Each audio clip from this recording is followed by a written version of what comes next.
be an empty set. Aces bring the blitz right side. Sansom looks, fires over the middle. Two-toe, Oh my. one-handed INT by Barrasso. Are you kidding me? Probably going to see that on the top plays coming up on Monday. So the turnover, the season of giving continues here inside the Colt Corral.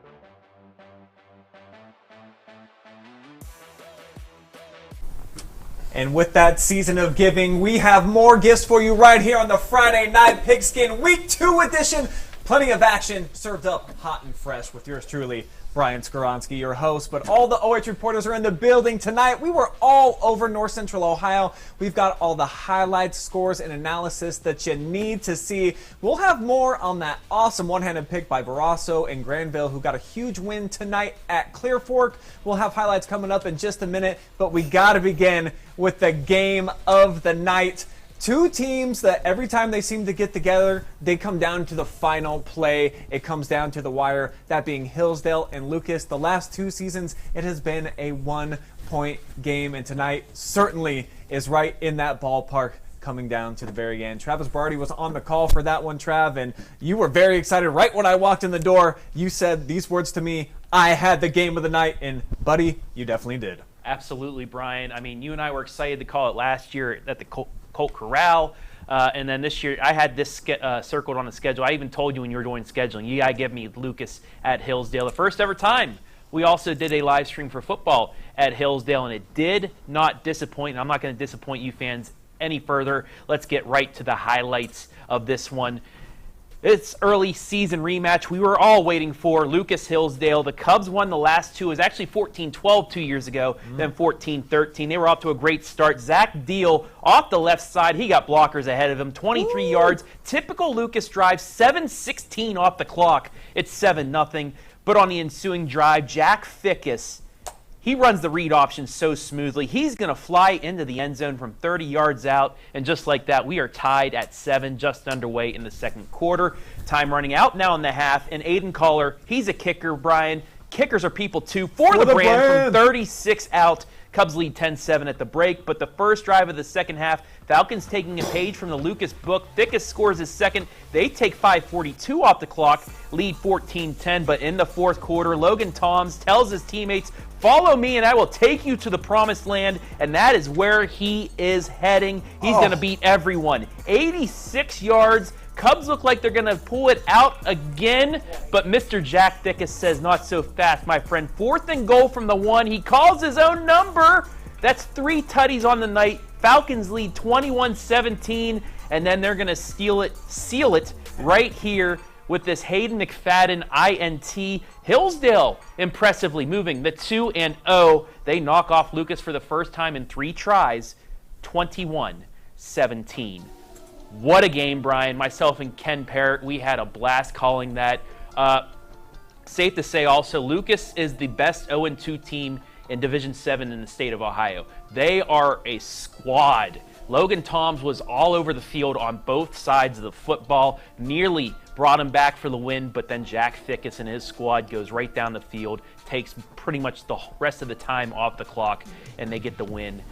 Anybody that didn't see this, please go back on Facebook and YouTube and watch this. It is worth it. Yeah, 2s were wild. We knew that Toms possessed what he did over the last couple of seasons. Fickus, though, he played quarterback at the junior varsity level. They had guys in front of him, so now getting his opportunity, and he shines. And I love that in the big moment that he came up the biggest, running it in on 4th down for the win. So you feel like Lucas might be the best 0-2 team in all of Division 7, so no concern for you whatsoever looking at what they still have to go through over these next few weeks before they get to the back half of the season? I mean, Lucas could easily be 2-0. We talked about that call against Clear Fork that might have done things. That went to overtime. They played a really good D4 team, took them to double overtime. And then this one, they nearly had a Hillsdale team that I think can compete in the WCAL. I mean, you have Danville, you got Dalton in that division, in that region in Division 7. But I think there's a chance maybe second round, maybe third round before they meet those other 2 teams, we could see a rematch, and it would be well worth the ticket wherever it is. So it seems like you're probably more excited about the 2-0 start for Hillsdale than you are concerned with the 0-2 start for the Cubs. Absolutely. I mean, they handled a Black River squad. It's pretty good year in and year out. They used to handle Hillsdale to open up the season as well. They took care of business there. Our Madeline Zazzuto said she was impressed with them last week in their win. And then just the way they were able to battle back. Lucas multiple times looked like they had this game in hand, but Hillsdale, calm, cool, composed, took care of business. And then Jack Fickus, what a drive he had in that fourth quarter to end things. I just love when you get matchups like this where every single time they meet, fireworks, baby. Literally, of course, with the Cubs when they get together. But, you know, they lose those two tough ones, Hillsdale, the last couple of years. So I think a little bit of redemption for them. If they would have lost in the fourth quarter like that again, Travis, oh, man, what a thing that they'd be thinking about probably for quite a while, certainly these seniors. Absolutely. And, you know, 1-1 going into the game, a rivalry game with Loudonville, although it kind of looks a little bit different that Loudonville got routed by Utica tonight. Kind of a surprise to me there. But now it seems like going into WCAL play, it could very well be a 3-0 Hillsdale squad looking like, hey, we may be one of those front runners, those surprise front runners in our region. How about that? So Hillsdale, big expectations this year. Lucas, they got into the postseason at 4-6 a season ago. So, I mean, pump the brakes on any kind of hitting a panic button on them. But I think arguably the best small school program over about the last 5 seasons in our area has been the Carey Blue Devils. They've got the hardware to prove it. The 2021 state championship. And then, I mean, they've been really tough to knock off the last couple of seasons. Coming off of a not so great look in week 1, they were over at the Tigers Den tonight, taking on Galion. Our own Madeline Zazzuto was over there, and this was another game, Maddie. I mean, it came down to basically the final possession. Yeah, it was a really close and intense game, so let's check out the highlights for tonight.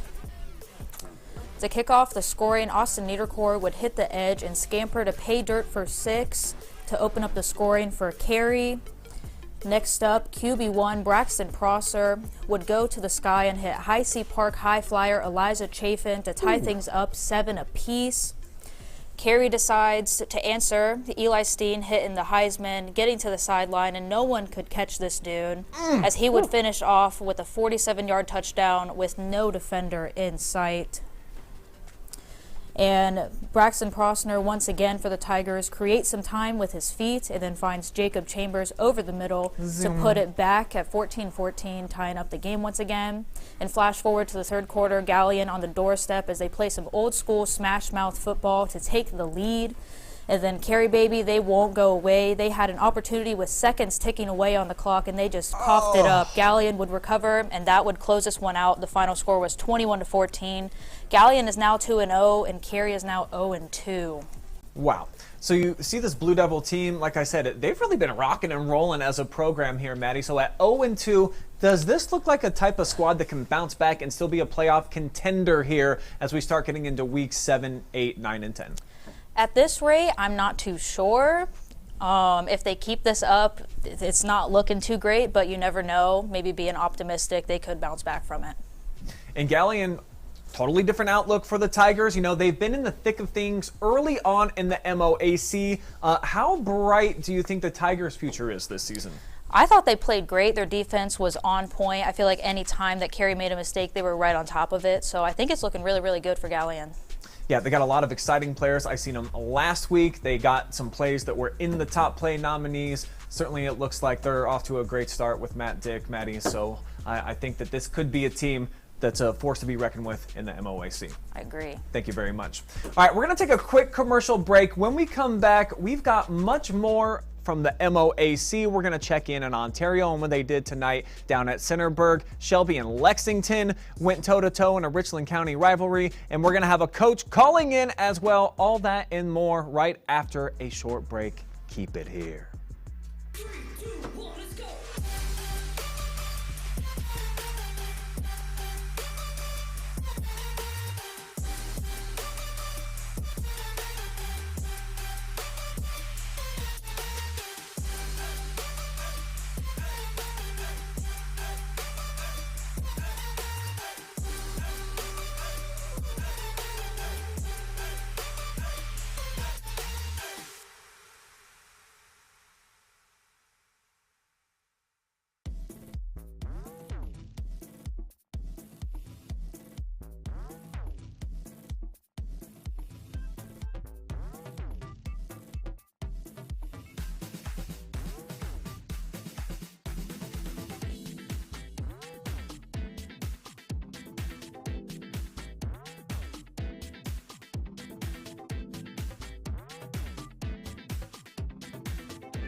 At Knox Community Hospital, your primary care physician is more than someone who delivers your test results, more than someone who writes prescriptions, more than someone who listens to your heart. We are your healthcare partner who takes the time to know you, listen to your concerns, and provide you with expert personalized care to make and keep you well. Because to us, you're more than just numbers on a chart. You're a neighbor and a friend. Knox Community Hospital, in the community, for the community.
Community Hospital, and we're going to kick things off here in segment number 2 with a new non-conference rivalry that kicked off back in 2019. Clear Fork and Granville, two teams that when they get together, there's been a lot of defense in there, and there's been games that have come down to the wire. Tonight's game, kind of no exception. It was kind of an interesting overall outcome. Andy Jardy was over at the Colt Corral for this, round 3 or 4 of this matchup here over the last few seasons, Jardo. And again, Clear Fork within striking distance. Granville wasn't able to put them away, and this did have implications all the way down till the end of the fourth quarter. Yeah, this might have been the most confusing 15-0 game I've ever watched, Brian, because it felt like this could have been a blowout. It felt like Clear Fork had a chance potentially to win it.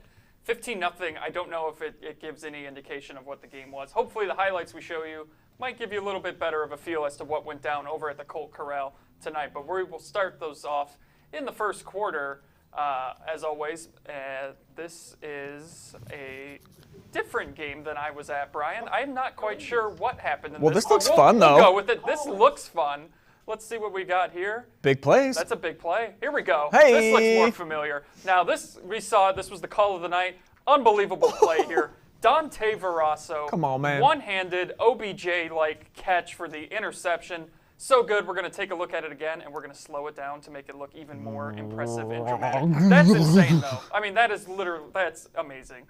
That would continue the drive and set up this nice touchdown run here from Beckett Long, 29 yards. He takes it in, and look at the blocks. Yeah. Jack Yeager, buy the kid lunch. He said he owes him some Chipotle anyway in your interview afterwards. That made it 6-0 Granville. Second quarter, they got aces up their sleeves. Look at the Philly special. It's Verasso, 39 yards to Long. That makes it 12-0 Granville. And then just before the half, Noah Music. He likes the tune. He likes the kick. It's 15-0 Blue Aces at halftime. Fourth quarter, Colts trying to find the end zone, but Sansom just couldn't get anything going. Coughs it up here. Ball is loose. It's recovered by the Blue Aces, and Granville would go on to win this thing 15-0. No points in the second half in this one. This was an interesting game tonight over at Clear Fork.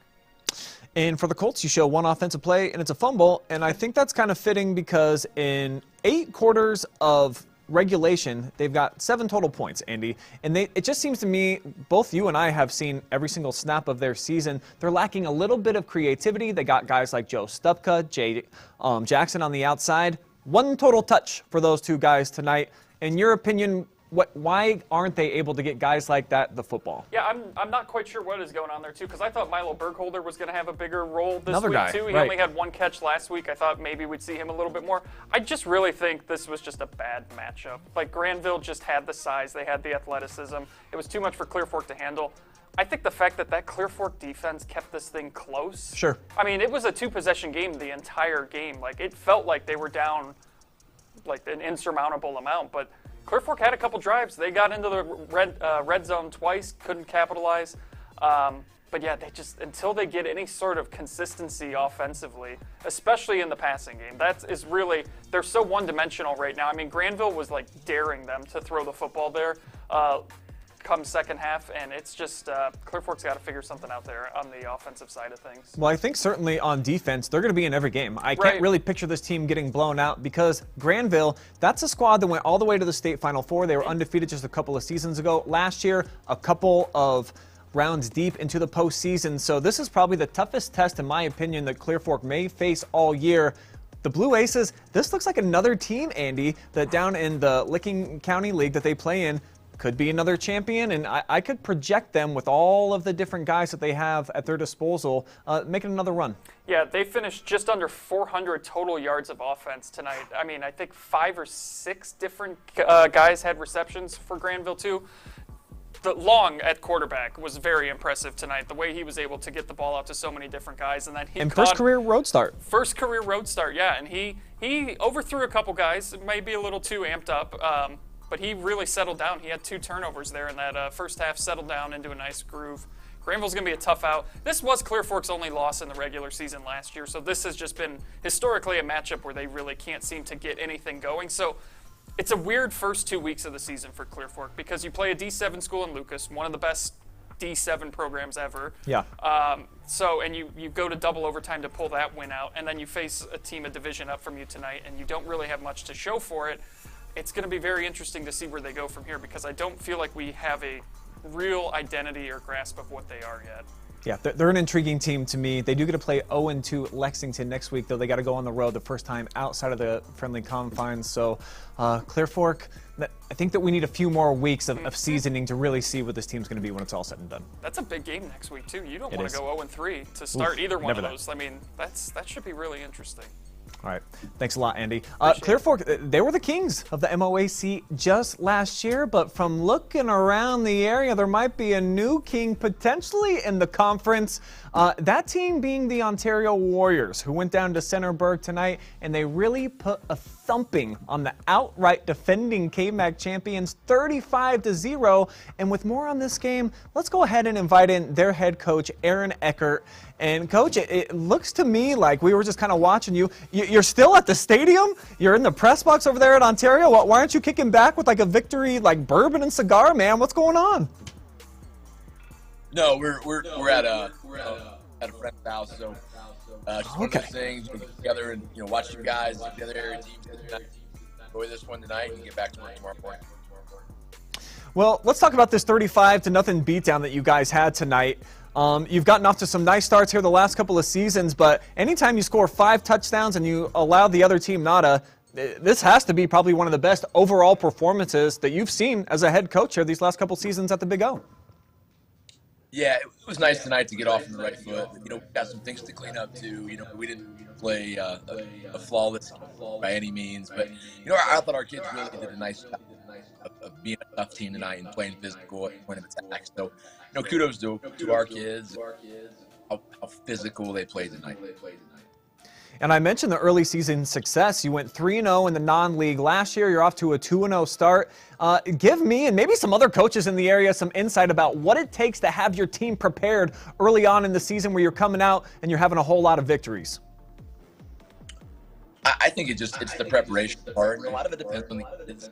I think we've got a lot of great kids around here who work hard, and over the last 5 years that I've been in Ontario, and I know beyond that, when Coach Miller was here without me, we've tried to establish a culture of just being tough kids. That's not always been associated with Ontario. So, for us, it's about being tough and gritty and just doing your job and enjoying that and being part of your team. So, for us, we feel like we have things going in the right direction in terms of like camaraderie and just an overall program standpoint with the numbers that we have out and the amount of kids we have involved in not only high school football, but 7th grade, 8th grade, freshman ball, JV ball. It's important. So, in Ontario now, we're trying to make a name for ourselves as a team. When you play us, hopefully, you feel it the next day. So, we're excited about that over here. Well, 2 straight road victories for you, so you've truly been some road warriors here early on in the season. How much are you looking forward to that taste of home cooking and going to NIST Stadium and getting to play in your own backyard next week? It is nice. Every the first week for us, we've been on the road, and that's always worrisome because it's a little bit different. Like tonight, we're at a place we've never been before. Wasn't quite sure what to expect. Atmosphere was great. Centerburg's a really good program in the KMAC, and fortunately for us tonight, we were able to take care of business. But it's always nice to come home and play in front of your home stands, and the band's comfortable, and everything about it is just nicer when it's at home. So you mentioned that you're over at a friend's house tonight with a little bit of maybe a celebration. So if you can give us a little peek behind the curtain there. Aaron, how do you like to celebrate a big victory after a game? Is there anything that you're always like, you know what, you want to pop open a can of soda or something that is kind of like a tradition for you? Yeah, I think, we spend so much time in this game as coaches, and you've got to enjoy the wins because there's so many little losses and little wins along the way. And whenever you can put it together and get a win like, especially tonight, or really any win, you can't take it for granted. And you enjoy it with the people that you enjoy spending your time with. Well, Coach, we'll let you get back to it. I know it's late on a Friday night and you got plenty of partying to do before the work gets back in order on Saturday morning. So thanks for calling in here. A great friend of the show. We look forward to seeing you guys keep taking those next steps, certainly here in the non-conference. We look forward to seeing what you do next week against Madison. Hey, thanks for coming. We'll see you then. All right, my pleasure. So Ontario in week 1, you saw right here on the Pigskin that they were able to kick a game-winning field goal. I think there was like 3 seconds left against Lexington. Well, Big Lex, they were on the road tonight over at Shelby, who kind of looks like they got it going on. Let's show you how it all went down in front of the Red Braves tonight over at their beautiful new stadium. So we're starting off here, and it looks like Isaiah Ramsey's already in the end zone. That's how quickly they scored on this thing. So it was 7-zip early, and there's the dude over in Cutie Corner. They call him the baby goat, finding Carson Holman. 40-yard touchdown to the crib. It's 14-0. Oh, 21-0 as Ramsey again is coming up with a big catch inside of the end zone. As we fast forward now, an awesome interception right there, picked off by Keegan West. Could turn into something for Lexington, and it does. Joe Caudill bursts his way in, so 21-7, trying to make it a game. Oh, but how about those tricky whippets? Getting it back to the outside here. Nick Eister back to Braden DeVito. That's the quarterback catching and getting ghost down the sideline. 28-7 after this made PAT. Good-looking stuff right there.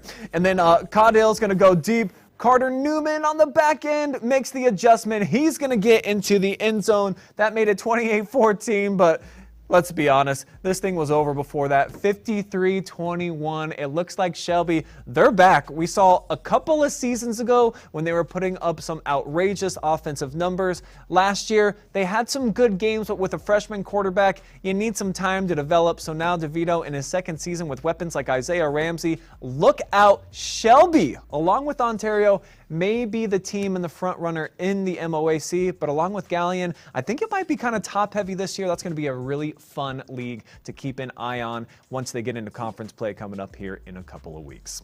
All right, we're going to step aside one more time. When we come back, we've got a lot of KMAC action, or teams that were from the KMAC going out, playing some others here tonight, and we'll take a visit over to Cutie Corner as well. It's on the other side.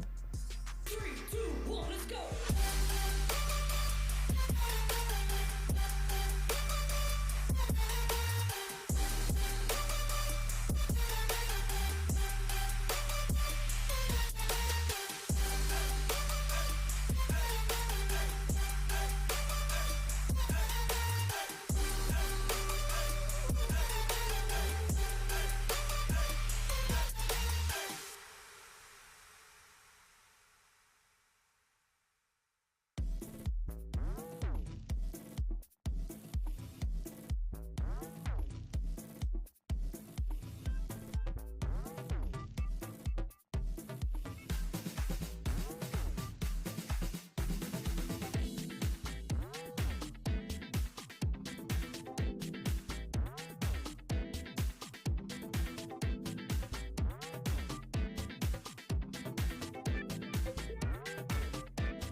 At Knox Community Hospital, your primary care physician is more than someone who delivers your test results, more than someone who writes prescriptions, more than someone who listens to your heart. We are your healthcare partner who takes the time to know you, listen to your concerns, and provide you with expert personalized care to make and keep you well. Because to us, you're more than just numbers on a chart. You're a neighbor and a friend. Knox Community Hospital, in the community, for the community.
What's up? Welcome back to the Cutie Corner. Storm Blumpson, joined, of course, by the illustrious Garrett Parlett. And Garrett, we had a good one. We had a sweater tonight. Let's just get right into our highlights here.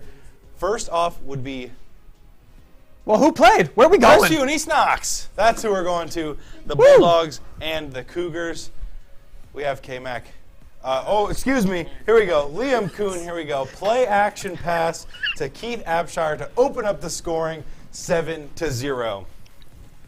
Next up, Storm, is Liam Kuhn. And this guy, he's got to follow in the footsteps of his brother. He did well tonight, Storm. I kind of questioned whether he was going to be a step in and fill that void. Hitting a strike over to Carter Goon. Another Goon lineage, Storm, that was at Crestview. This one from 25 yards out. It's 14-0 Cougars. Jax Lester would get this one. Shotgun action here, would roll out to his left to find his partner in crime, Brayson Davis, his favorite target of the night, in the corner of the end zone to make it 14-7.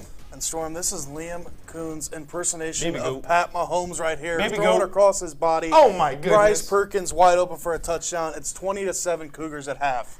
And our final score of the night would be Jack Lester to Brayson Davis. Once again, he was finding this dude all night to close things out with another touchdown pass to make it 20-14. Garrett, the true baby goat in my opinion, Liam Kuhn. He was doing it all tonight.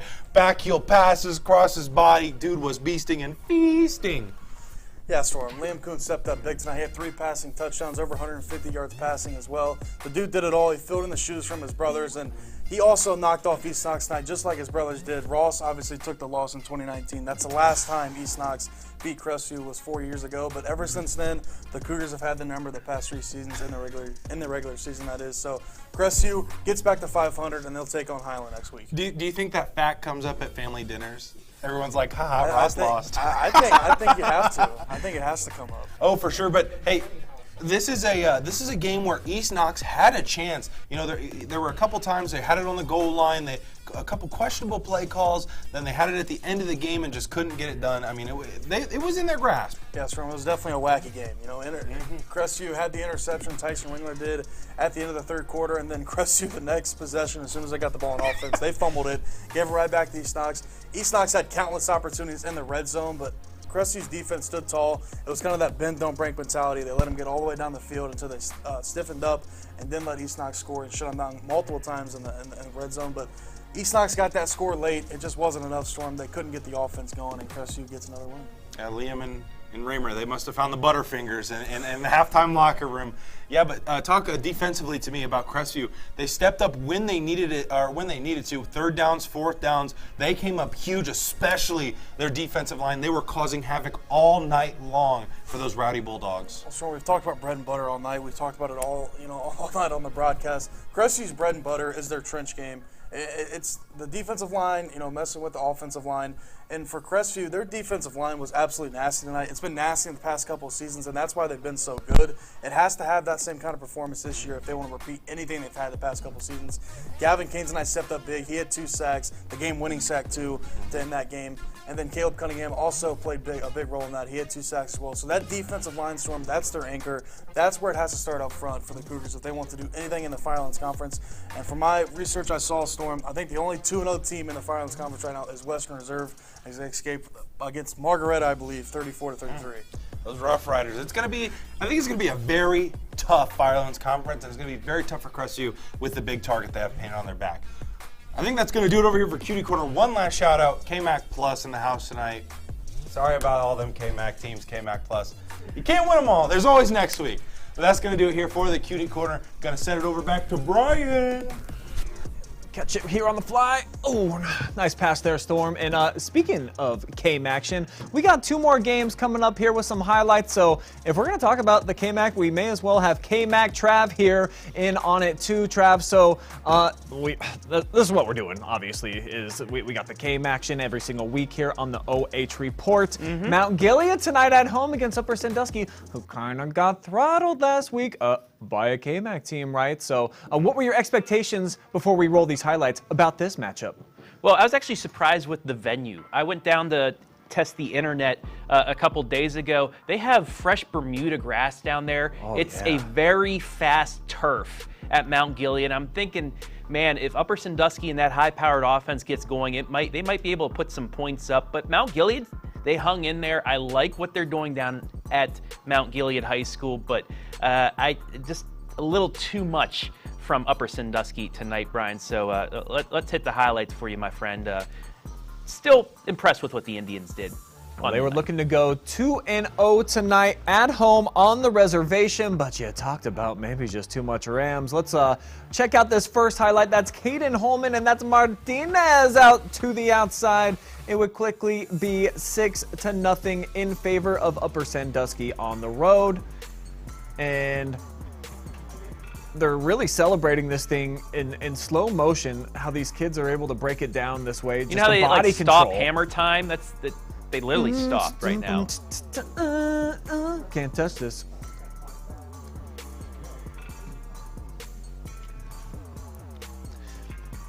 So this is actually from the top. I think this is actually the Holman to Martinez play. Holman's he's probably one of the better quarterbacks in the Northern 10. He just had a tough time against a tough secondary in Northmor last week, but able to finally get something going this week, Brian. This time, how about those tricky Rams? They try to show things one way, they come back the other with Ward. He dives in for the 8-yard score. They missed both PATs, though, so it's only 12-0. It's all the way in the third quarter now before the Indians finally light up that beautiful new scoreboard. Trainer getting in for 6 off the 3-yard scamper into pay dirt, cutting the deficit down to 12-6. Holman, though, I mean, the dude's got a rocket for an arm, and look at the touch, too. Wow. How about some coverage, though? Where are you at, Indians? 28-yard connection with Fry. Move on to the fourth quarter now, and things starting to get interesting. 7:44 remaining in this 25-yard run by Fricke, getting super Fricke on it all the way into the end zone. Cut it down to just 18-12, but the very next possession, Holman to Hill, and he's going to boot, scoot, and boogie for a 15-yard scamper all the way into the end zone, and Upper Sandusky is going to win this thing on the road, handing Mount Gilead their first loss of the season. So they've got that beautiful Bermuda grass down there, Travis. They've got some athletes, but they graduated some studs too over there at Mount Gilead. So where do you see this team fitting into the pack over there in the KMAC, who we thought maybe Centerburg might be strong? Didn't look like it tonight.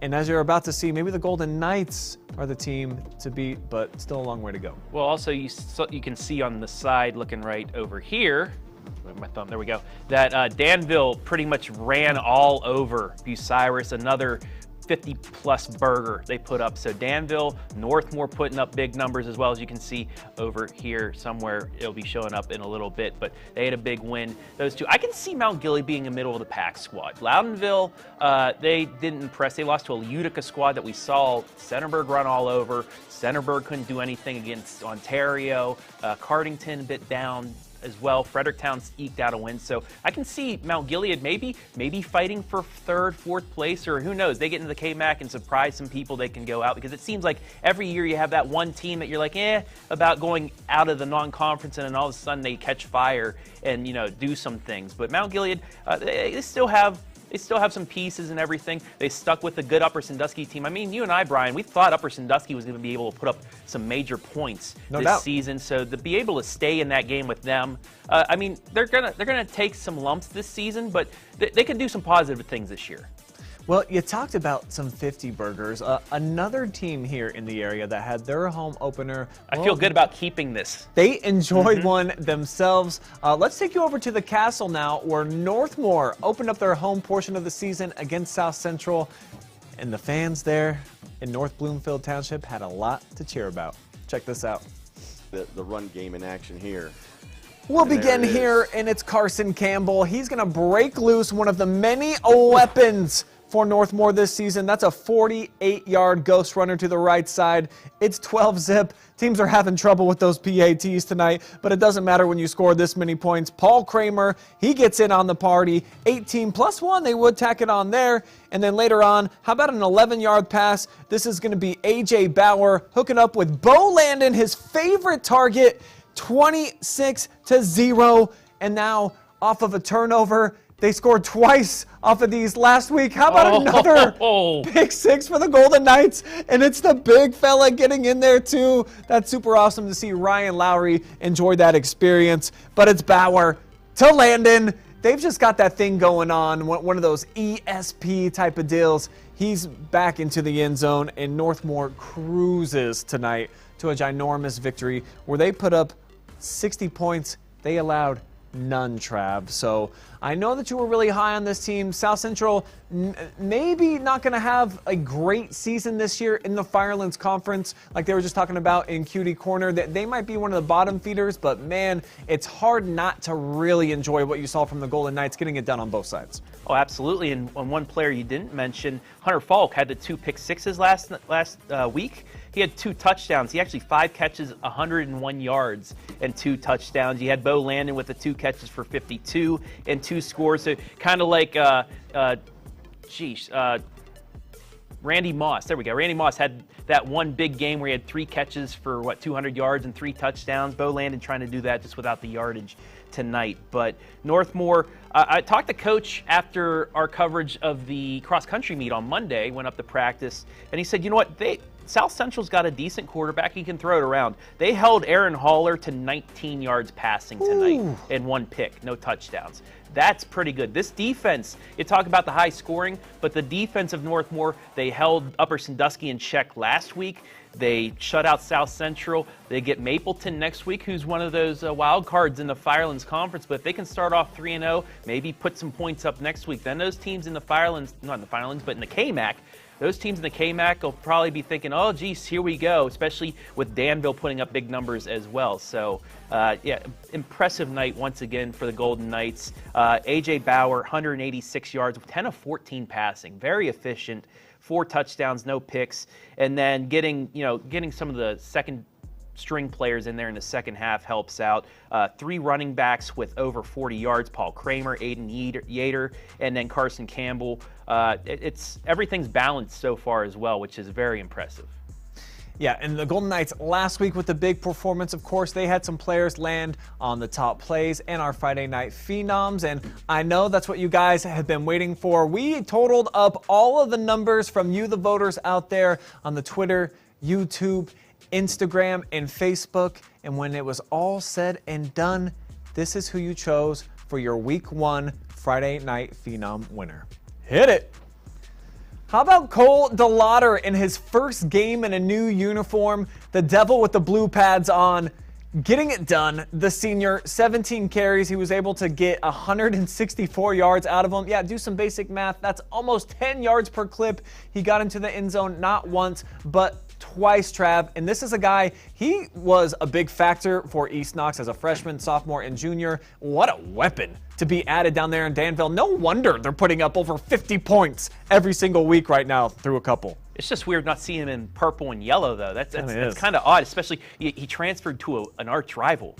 Devil Dog's going to be crazy when we get there. But no, Calder being back on an offense, Danville losing some of their pieces, and they get him back. I mean, it's a good thing for Danville because they're going to be going up against Hillsdale, against Lucas, against Dalton. Those are three of the top teams in that region as well. And they need playmakers like that. And Calder, welcome to Danville, my friend. What a debut for him. Yeah, feeling pretty comfortable, I think, in those new colors, even though, like you said, a big-time rival. All right, and now for the top play of the week. Let's see who you guys decided that would be.